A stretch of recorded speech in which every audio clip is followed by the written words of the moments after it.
कोई भी कार्य आरंभ करने से पहले दो शब्दों का प्रयोग किया जाता है, शुभ लाभ। शुभ यानी अच्छा, मंगलमय, और लाभ यानी फायदा, मुनाफा। शुभ सदैव लाभ से पहले ही आता है, यानी किसी का मंगल करोगे तो लाभ अवश्य मिलेगा। नीयत नेक हो और इरादा मजबूत हो तो मंजिल को ढूंढना नहीं पड़ता, फिर इंसान उसी तरफ जाता है जहां उसे जाना चाहिए। अच्छी नीयत से काम करोगे तो सफलता जरूर मिलेगी।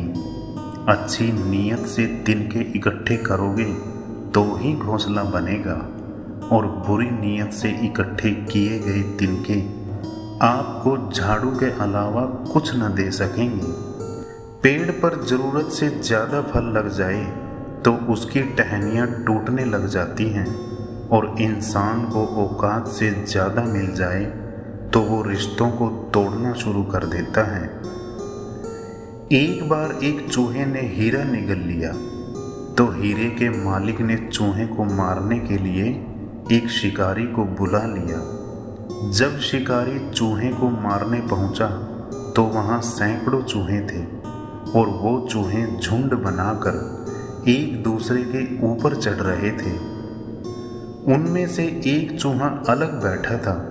शिकारी ने सीधे उसे धर दबोचा और हीरा उसी के अंदर मिला।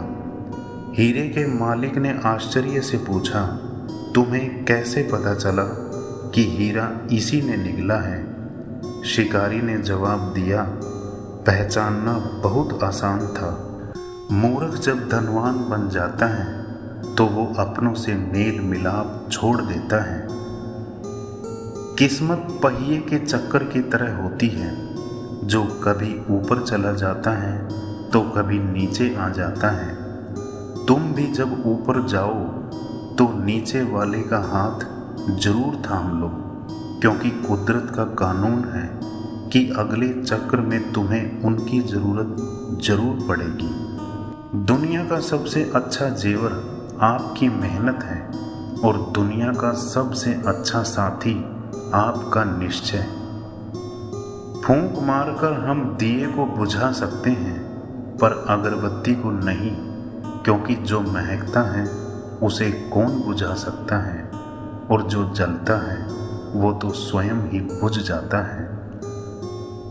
परमात्मा से सब्र की जगह सुकून मांगो, क्योंकि सब्र किसी चीज को खो देने के बाद हासिल होता है, और सुकून हासिल करने के लिए कुछ खोना नहीं पड़ता। विष पीकर भी शंकर महादेव हो गए, और अमृत पान करके भी राहु केतु असुर ही रहे। यदि कर्म और लक्ष्य उचित हों तो श्राप भी वरदान बन जाता है। किसी मूर्ख से बहस ना करो, वरना लोग समझ ही नहीं पाएंगे कि असली मूर्ख कौन है। ईश्वर चित्र में नहीं, चरित्र में बसता है, इसलिए अपनी आत्मा को मंदिर बनाओ। दौलत की सुरक्षा तुम करते हो, मगर ज्ञान तुम्हारी सुरक्षा करता है। दो चीजें इंसान को सबसे ज्यादा नजर आती हैं, एक तो अपनी समझदारी और दूसरा दूसरों की गलतियां।